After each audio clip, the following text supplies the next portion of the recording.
And now, the Lowe Post. Welcome to the Lowe Post podcast, live from Camden, New Jersey at Sixers practice facility, where I am thrilled to be joined, honestly, by the one and only, one of the only players in the league who could declare that they want to be MVP and Defensive Player of the Year in the same season, and it's not ridiculous. Philadelphia star Joel Embiid. How are you? I'm good. Thank you. How you doing?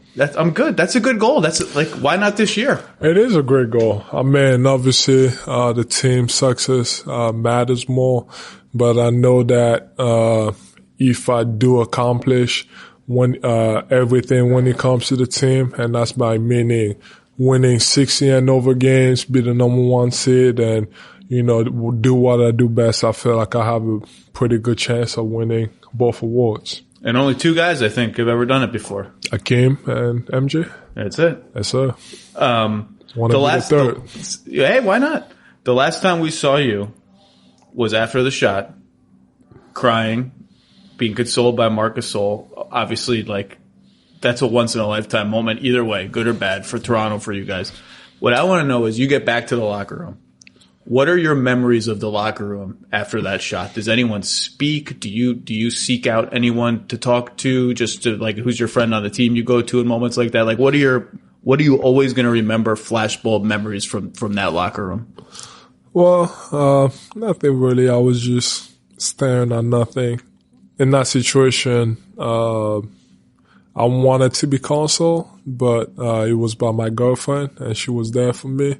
So that helped a lot, I guess. And then I remember talking to Jimmy. We just talked a little bit. He tried to make me feel better. But in that moment, there's really nothing to think about. You're not really thinking about anything. You just and it's also because I'm so competitive. I really wanted it, and I felt like we had a really, really good chance to make it happen. And I've also felt like I wasn't at my best. My knee wasn't right, and I was sick, so I felt like I let everybody down. How are you right now, physically? I'm good. I'm great. Everything's ready to go? Yes, sir. About the aftermath of that game, when you were crying on the floor, I remember thinking, this happened to Chris Bosh when they lost their first finals. He gets photographed, videotaped crying. And everyone kind of said, oh, he's weak, he's a wimp, this has no place in sports. And I was actually kind of surprised by the response to you was the opposite. It was this is kind of cool to see how much this guy cares. Were you ever worried about I wonder what this is a very vulnerable moment for me, I wonder what the reaction is going to be? Or were you surprised? It was very positive, I felt. I mean, in that situation, you don't really think about, I mean, if everybody knows me, I don't really care what people say or do or whatever. I'm going to do whatever I want, and I'm going to say whatever I want. So in that situation, you're not really thinking about oh, what's going to happen? Are people going to say that, oh, I'm weak and this and that? That situation, you just care about winning, and you just lost a big chance of accomplishing it. And especially the shot, the way it went, it was a great shot. But the way it happened, there's a lot of emotion. So, I'm sure the reaction was mixed. I didn't pay attention to it. I haven't been on social media all summer, but I'm sure it was mixed. But when I got back home, they heard us people that were like, you can't cry. 'Cause we African, we're tough, especially my family. Everybody's tough. So they're all telling me can't be crying on national TV, this and that. I'm like, oh my God. But that's just the way it is. That's just the way I grew up. But I know, I mean, and I'm not that emotional, but in that situation, you can't control it. But then again, like I said, if I could guess what happened in that situation, it was the shot and what I didn't do for my teammates. I wasn't healthy and I was sick. It's hard to control sickness, and you can't really control it. But in that situation, I really did let my teammates down. So I've already gone on record. I'm picking the Sixers to make the finals this year. There are a number of things that make me nervous about that pick. I'm a little nervous. Okay. One of them is when I read stories about Landry Shamet saying he brings 4 milkshakes on the Yeah. plane for Joel. I'm like, I want Joel like a machine in May and June. I want the diet to be. First of all, it's not a real. It's not. It is a real story. It's a real story. It did that, but I never ate none of that. Really? Yeah, but because as a rookie, you got to make them work.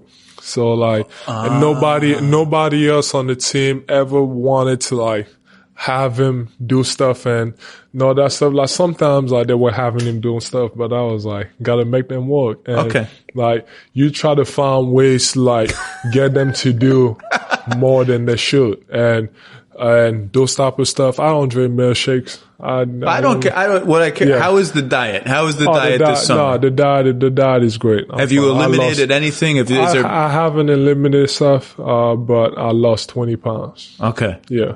Is there a food that they wanted you to eliminate or a drink they wanted? Anything? Not really. Okay. It's just about like eating the right way and, making sure I do the right things. And we're good. We're good to go. We're good. Okay. Well, it's actually, I don't even need to make light of it because I think what I was told by someone who knows you is that you feel like I know my body. I've studied my body. Like I want my opinions taken seriously. It's not, people make these funny jokes about the Shirley Temples and this and that, but like you've done a lot of work. You've done a lot of research. Like you want to be heard within the team, right? Yeah. I mean, that's the whole goal of it. That relationship is needed. They do understand what I like, and we got to find ways to like make it healthier.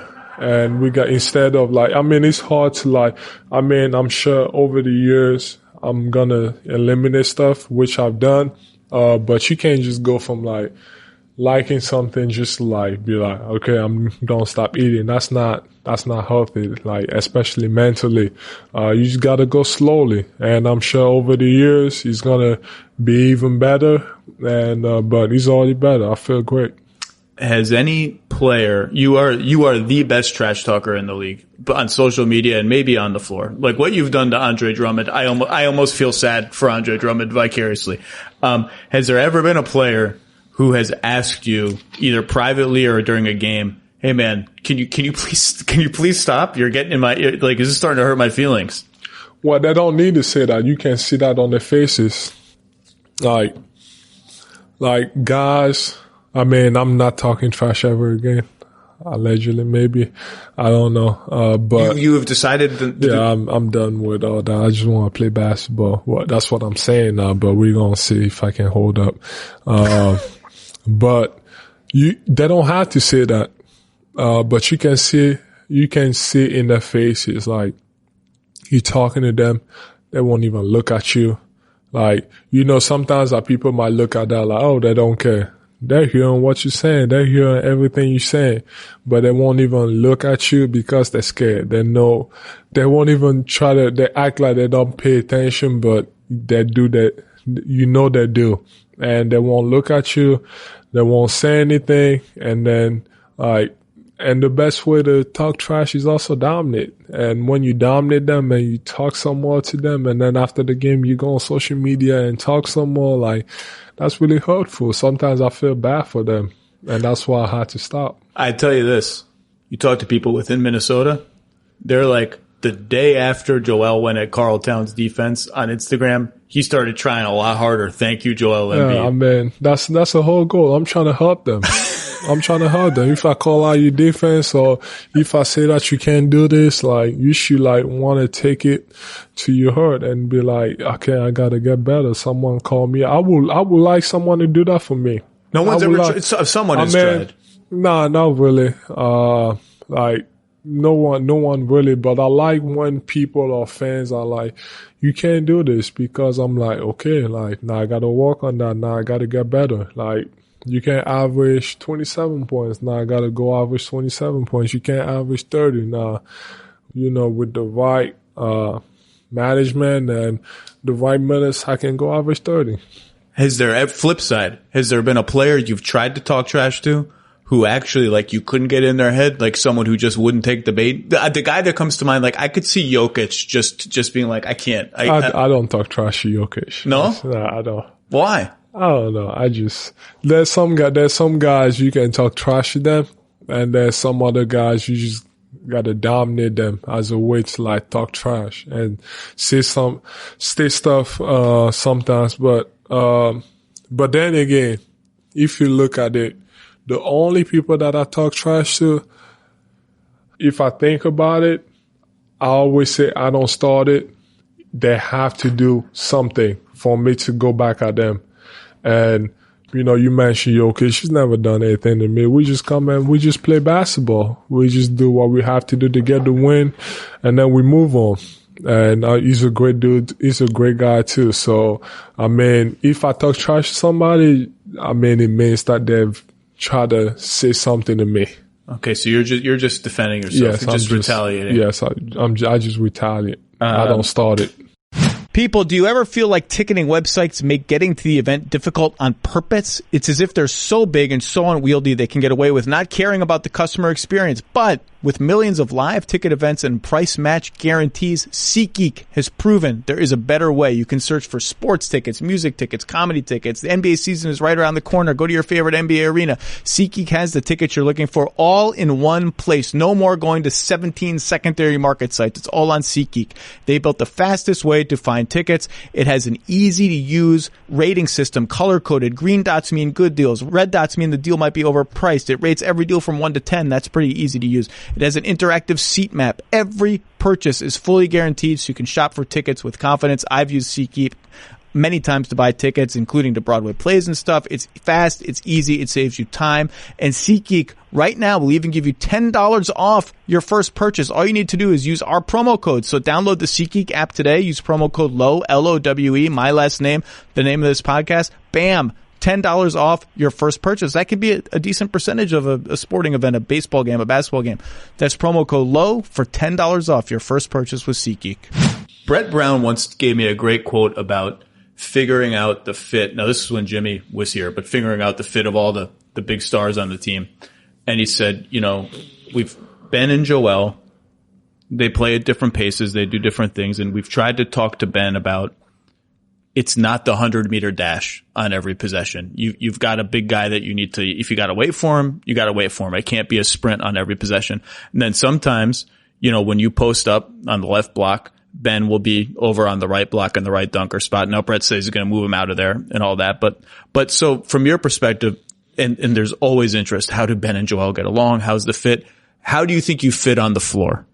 I mean, when you look at it, we're in a situation where the thing that matters the most is the playoffs, and the game slows down in the playoffs. You can't just, you know, sprint. And I'm fine playing that way. I love playing that way because there's more possessions and more shots goes around. Everybody is happy. Instead of like, you know, everybody talking like, I want the ball, I want this and that. Like, I don't think that's right. But, you know, the game slows down in the playoffs. You got to find ways to score. It's basically a half-court game. So I feel like I've shown that I would do what it takes to win. Like, I don't really like shooting threes, but if I got to help Ben, I got to like give him some space and create some space for him to like, you know, just attack. And I would do that, if I have to take 4 or 5 threes a game, just to make sure that, you know, everybody else on the team got some space instead of just like staying on the low block and just like demand the ball all the time. I would rather make sure that everybody's happy because at the end of the day, the team chemistry is more important than anything else. So, that's all I care about. Obviously, you know, the crunch time offense in that Toronto series was a lot of Jimmy. Jimmy's gone. Brett at his media luncheon the other day said, you know, the number one answer to that question this year is going to be Joel. Joel is going to be our number one option in crunch time, period. And so that's, you know, this is the days of Olajuwon dominating in crunch time. The rules are totally different. What defenses can do in the post and against the post are totally different. Can you dominate consistently in crunch time as a big man on the block in 2019? Is that still a thing that can happen? I believe so, but it's harder. And that's why this summer was focused a lot on, you know, my handles and my shot off the dribble. Meaning that, you know, losing Jimmy and losing JJ, Now it gets tighter, especially with JJ, losing JJ. The space gets tighter, and, defenses are going to double team more, or they're going to be digging a lot because you don't have, we got some great shooters, but you don't have, a player like JJ. There's no way a team can go into the game and leave JJ alone. No, you don't give him an inch. Yeah, this year, you don't have that. We got great shooters, but they're gonna make sure they focus on me first, and then they're gonna make everybody else shoot the ball. So this summer was focused a lot on, just my handle and attacking off the dribble. So now, like I said, it's harder when you think about just posting someone up and just have him go get the bucket back to the basket. It's hard nowadays because defenses come, double teams and all that stuff. It's harder to double team, but off the dribble, it's hard to double team off the dribble. So we worked a lot on that, and I'm excited. I got a lot better. So when something like Al Horford becomes possible for the team, that's a guy who's guarded you in the playoffs. It's a guy who's played mostly center in the last couple of years, which is your position. Do they come to you beforehand? Does Elton or whoever come to you beforehand and say, hey, this is something that's on the table for us. It's an interesting fit. What do you think? Yeah, of course. That's the deal. Elton he's a great guy. He's been amazing. Since he took over, for, what was it? Brian Colangelo, I think. Yes, he was. He's been doing a great job, and they've done it before. So, sometimes if they need my opinion, they will come up to me. Obviously, I just want to play basketball, but if I think something is right, I will give my opinion, but they don't have to go off on what I think. And I always tell them, I'm you guys know better than me, especially when it comes to that business side. But this time around, I was actually away from the country. I was in the Maldives. No connection. Yeah. No connection. I was away. It was during free agency. So, but it was harder for them to get in touch with me, but they try. But I didn't have any connections or anything like that. Al, obviously, when Boston played Milwaukee, his job was to guard Yanis. When you guys played Milwaukee, sometimes you got the Yanis assignment. So if you had beaten Toronto, would you have guarded Yanis in the next series? And how do you feel in that matchup in terms of a comfort level? I feel like it's a great matchup for me. And you were nodding saying you were going to guard him. Yes, I was going to guard him the whole series. And he said it before. He said when I'm on him, it's way harder for him. And then, but when he has Ben or, he said Jimmy or whatever, that is, I guess, easier for him. So I present something different from those other two guys, especially when it comes. Yanis is pretty strong, especially when it comes to strength. And, all I have to do is basically, but he's a great player. You got to respect him, and I'm sure he got a lot better.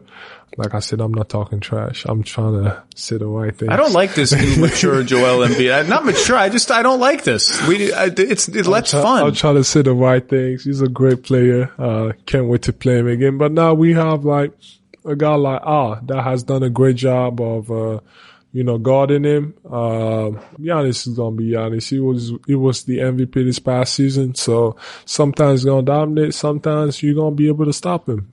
Anybody's like that. So I'm excited about our matchup.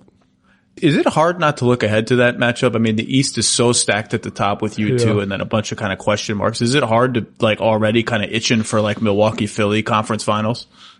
You got to take game by game. Like I said, I want that first seed, and last year they won over 60 games, and he's going to take that. He's going to take us winning over that 60 games. So home court advantage is, I never understood that until last year. When you think about the way we played at home compared to on the road, it was two different teams. If that game 7 would have been in Philly, it would have been a different story, I think. But that home court advantage is so important. And I kind of understood that this summer after the loss. So we need it. We play great basketball in front of our fans. But that matchup, I mean, if that's what you think is going to happen, which there's a great chance it happens, he's going to be great. The home games in that series, I said game 3 in that series was, I think, the best game you guys played the whole season. That was just I watched that game and I was like, oh my God, they've figured out kind of what they are as a team. Even game 4, I've been watching all these games this summer. Even game 4, we missed a lot of shots, but our defense was great. But we did miss a lot of shots that game. Last one. All my Philly friends demanded that I ask you about this. I know what's coming. Go you ahead. do? Yeah.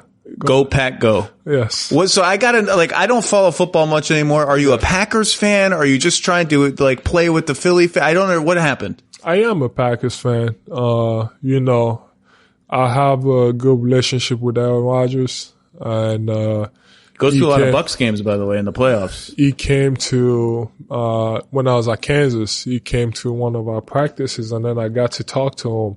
And since then, great guy. Since then, I've been following him, and then that's how I got to. Before I got to Philly, I was already following him because he was such a great guy to talk to, and then that's how I became a Packers fan because of him. So I've always supported them. And then one thing is, if the Eagles play any teams in the league, of course I'm going to support the Eagles because I've embraced the city and I've fallen in love with the city, and that's what I'm going to do because I like the Eagles. But when it comes to the Packers, I mean, that was before Philly. I don't know. You gotta stick to your teams. Yeah, you gotta stick to your team. You gotta stick with it. It's like, for example, it's like, okay, I'm a big soccer fan of football, world football. Football. Yes. And then it's like, my favorite team has always been Real Madrid. It's like, you're asking me to come support the Union in Philly and change it instead of supporting Madrid, one of the best teams in the world, or probably the most famous team in the world, instead of supporting that, I gotta support the Union. Come on. That's ridiculous. But then again, it is ridiculous. It is. That's really ridiculous. But then again, if the Eagles play anybody else, of course, Eagles Nation. But when it comes to the Packers.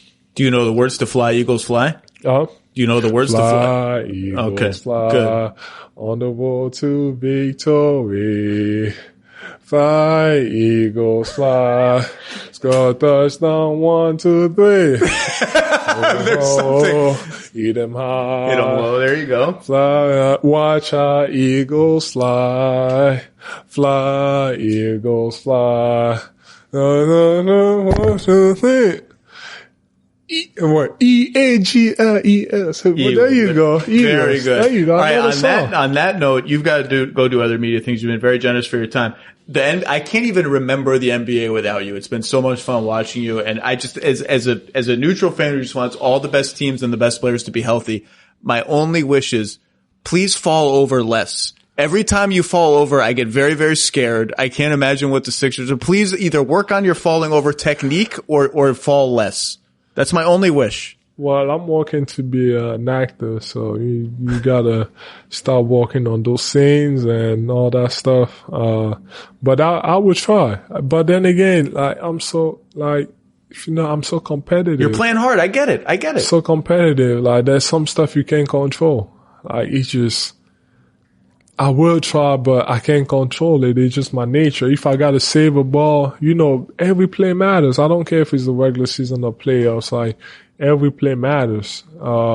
Especially because you have team goals and you have personal goals. You don't know. What if I jump in the stands in the second quarter and then at the end of the game, that possession matters. Everything matters. It doesn't matter. So you gotta look at the big picture. I know that, but I will try my best. I love it. Joel, thanks for your time. Good luck this season. I appreciate you.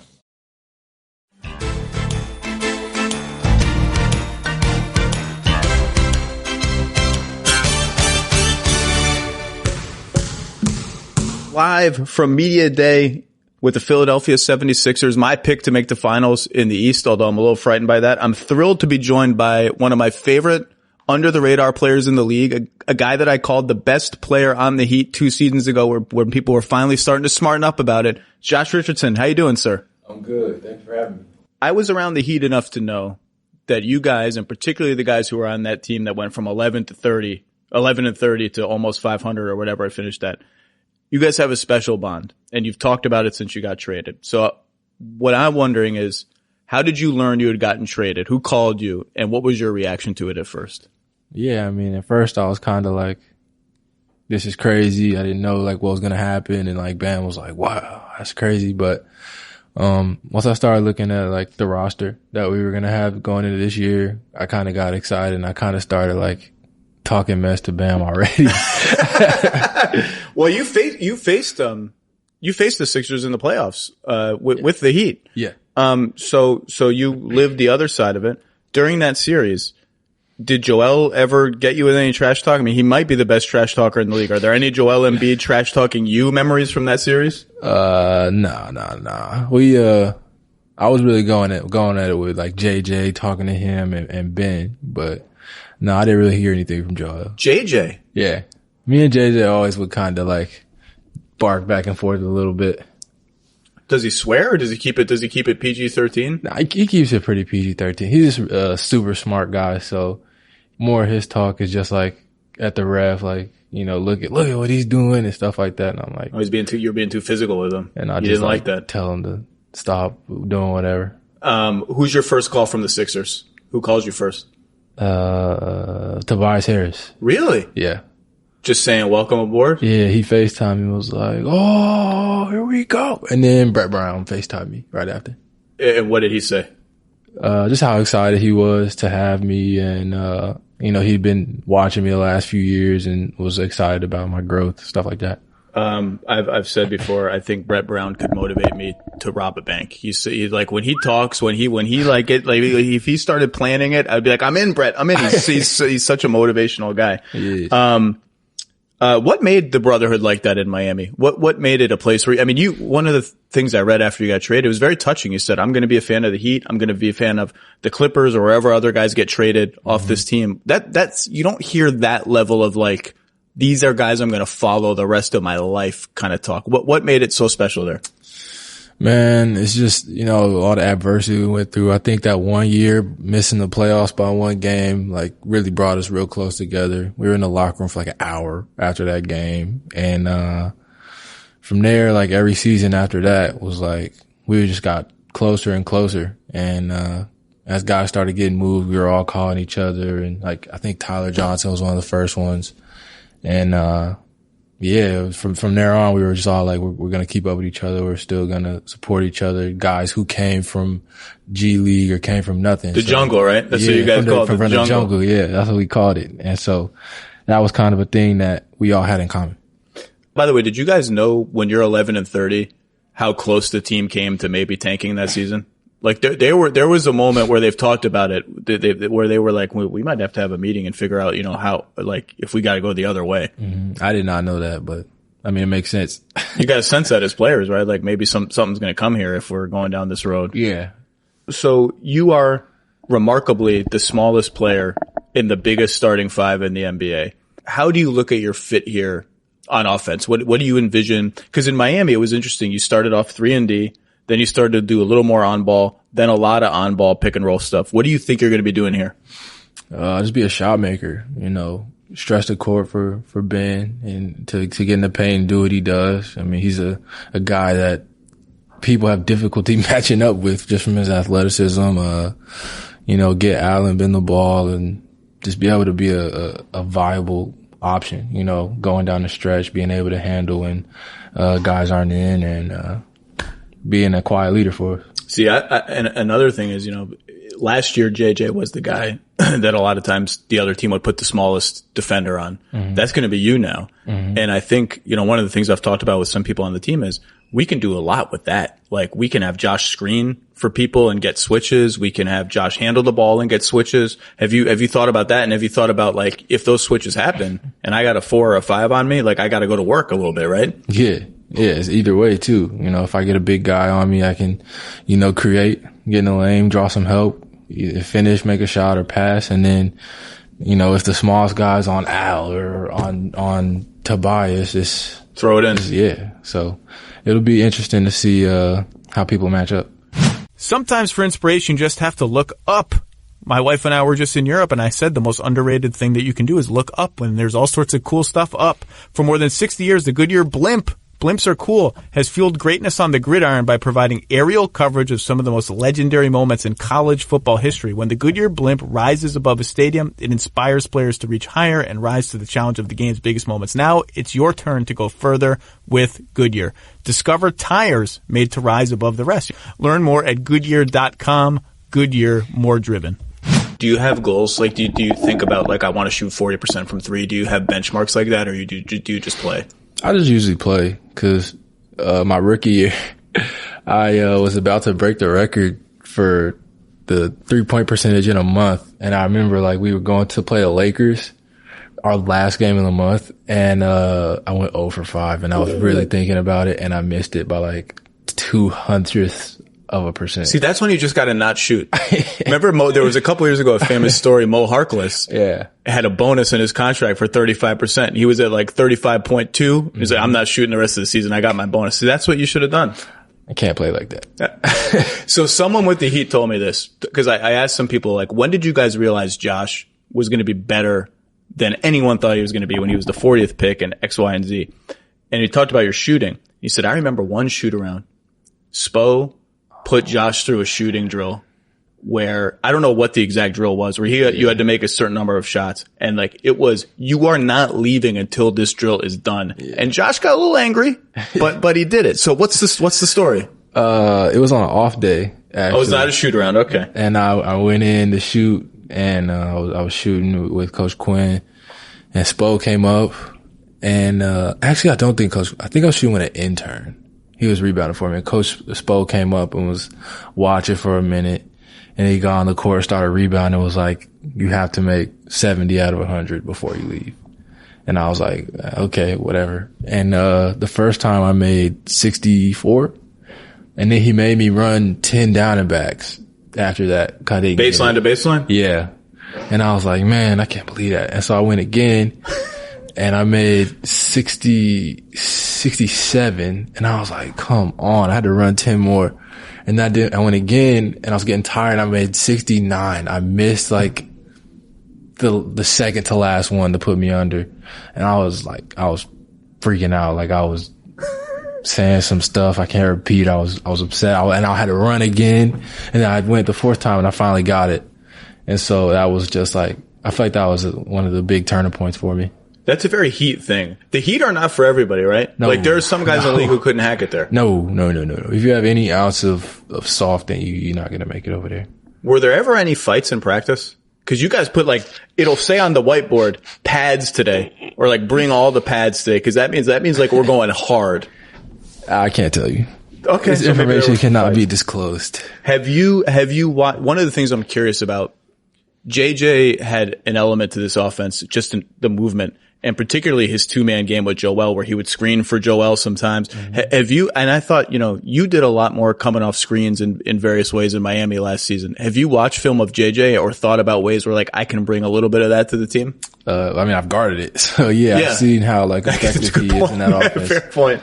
And, I've seen a few of the things he can do. I mean, I'm not like the catch and shoot player that he is. He's probably the best in the league at just movement and finding his shots off of screens, but there's definitely a lot of different ways I can affect this offense that he does.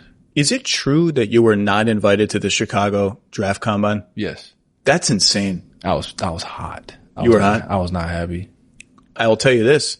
In retrospect, the Heat are like, it was probably good for us that he wasn't invited because I think he would have blown up there and we wouldn't have been able to get him. Might be true, honestly. I probably would have. Is there anything to do in Sioux Falls where the Heat's G League team is? Not a thing. I think they like it that way. That's the most Heat thing that they could probably do. Just put you in the middle of nowhere and just basketball, really, honestly. It's far away. It's really far. I've never been there, but they could move it to Miami. Did you keep a place in Miami at least? Miami's so out. You kept the place. Yeah, okay. I kept my house there. Is it true that you like pineapple on pizzas?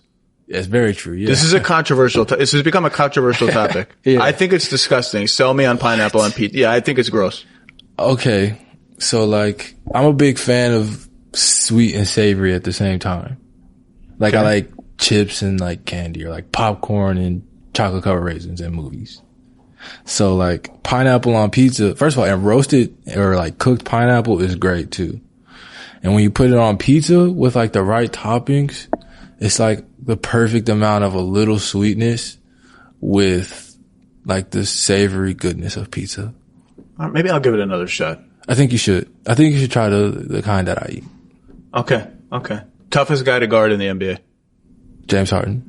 Okay, that's. Has he gotten you before? Have you haven't fallen over, right? Have you fallen over? No. Okay. No. I've never fallen ever from being like crossed or nothing. But his offense is great. He's super strong. He's stronger than people give him credit for. His footwork is great. I mean, he can make any shot on the court, and he's always just very aggressive. I was going to ask, how do you think he's going to fit with Russ? But I'm more curious. You guys have a very unconventional team here, a very big team. How do you think, you probably haven't gotten out on the floor with Al and Joel and everybody yet, but how do you think in a small ball league, you guys are kind of going the other way? How do you think it's going to fit? Hopefully great.